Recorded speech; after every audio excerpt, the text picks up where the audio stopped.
Okay, so now we're ready for part 4 of the lab, calculating the height that the ballistic pendulum rises or rose. So here's our situation. We started out with this block that wasn't moving. We then hit it with a bullet, which was traveling at a, and so this was the initial speed of the bullet.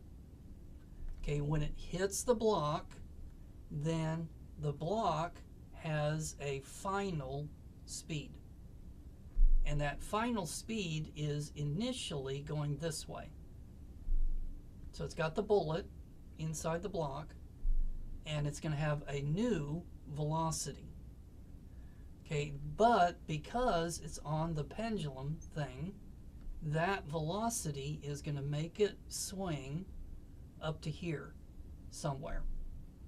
And so you're going to have a height here, you're going to have a height here, and you're going to subtract those two heights in order to find the height that it went up. So you've got the measured initial height of the pendulum, so you should have written that number here. You have the measured final height of the pendulum. You're going to put that here, and remember how you're going to do that is that you're going to take this thing here and you're going to raise and lower it until that black dot is as high as it's going to go. So you have to watch it for a while. You're getting very sleepy.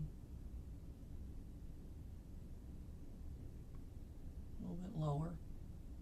Okay, that's about right, but I'm going to let you do it. So you see that once it's risen to its maximum height, that's where the black dot is at. So then you're going to write that down here and subtract the two numbers, and then that's going to be this thing right here. So that is going to be this. So h is going to be the height that it rose to. And it's going to be the change in these two heights. So how could we figure that out? We've got the velocity of the block, and we need to figure out how high is it going to go. Well, notice that this velocity, which starts out going sideways, you can think of it as being a velocity that is pushing it up. So we could call this final velocity compared to this initial velocity as being the initial velocity that it starts with. So this final velocity from part 3 is going to be the initial velocity for this set of calculations. And we're going to use conservation of energy to do it. So what is conservation of energy? So it would be 1/2 m. Now this is going to be the total mass of the system. So I could put mt because that's the mass of the block plus the mass of the bullet. And then v, and so I'm going to put vi squared, but remember that's this number here. So that's the number that you've already calculated in the previous part. Then it's going to be plus mg and then h, and then it's going to be equal to, and then let's do it again, 1/2 m total, and then v final squared plus mg and then h, where this is the final height of it. So this is the initial height, that's the final height, but this thing here is this thing right there. So that's what you're solving for. So you're going to solve this equation, conservation of energy, for the letter H, and that's the goal. Now, before we go about doing it, this thing simplifies quite a bit. Okay, because 2 of these 4 pieces are going to be 0. Which 2 are they going to be? So think about it. So when the block is here, how high is it compared to over here? So the bottom of the block is at 0. Okay, so it has 0 height when it's here, and then it has height h when it's over here. So that means which part of this would be a 0? If the initial height is 0, 0 times anything is 0, and so it's going to be this one. Now you do have a velocity, so that velocity is the one that you calculated in part 3. Okay, now which of these 2 pieces is going to be 0 at the top of its swing? So when it's at the top of the swing, it comes to a what before it starts to swing back down? It comes to a stop. So what's its velocity if it's stopping? And so 0 squared is 0, and then 0 times anything is 0. So this part is going to be 0. Okay, now, getting close.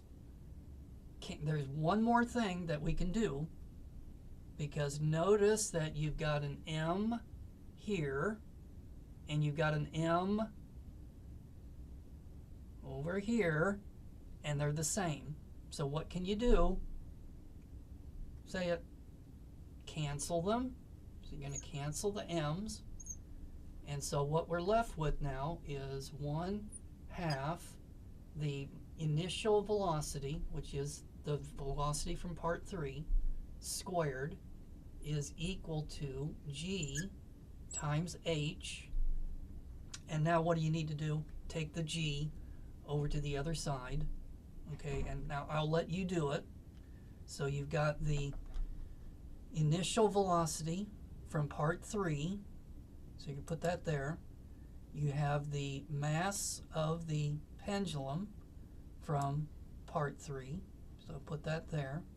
And then the calculated height that the pendulum rose, so you'll put that there. All right, so calculate the height that it went, and then you can compare that to the height that you actually measured. So calculated height, compare it to the measured height, and then these 2 numbers ought to be the same. Do you notice that this is the exact opposite of what we did with the car? So with the car that was going down the ramp, you knew what the h was, and then you used that to calculate the v, the velocity of the car at the bottom of the ramp. This time, we know what the velocity is, and we use that to figure out what the h would have to be. Okay, so now let's take a look at some of these post-lab questions. So what's the purpose of the lab? So go ahead and get that from the top of the lab and just paste it in there. Okay, what do we mean by gravitational potential energy? Okay, what do we mean by kinetic energy? Okay, what is work? So I kind of like to have the formula. So put the formula here for what work is. Then what does conservation of energy mean? So again, this should be pretty easy stuff here. Now we're going to go down here to question 7. A 500-gram ball is raised to a height of 3 meters. How much potential energy does it have? Be careful, because this is the wrong unit. So you should know what's the correct unit for mass. But then go ahead and use your formula for potential energy, plug in your numbers, and give me a number, and don't forget to put the J on the end of it for joules. Okay, question number 8. A 0.05 kilogram ball has a mass of 2 meters per second. How much kinetic energy does it have? So write that down. Put it right here. Okay, question number 9. An arrow is shot up into the air with a speed of 50 meters per second. How high will it go? Well, notice that's very similar to the way that you solve the ballistic pendulum. You know the velocity, and you're trying to find the height that it's going to go to. So do question number 9.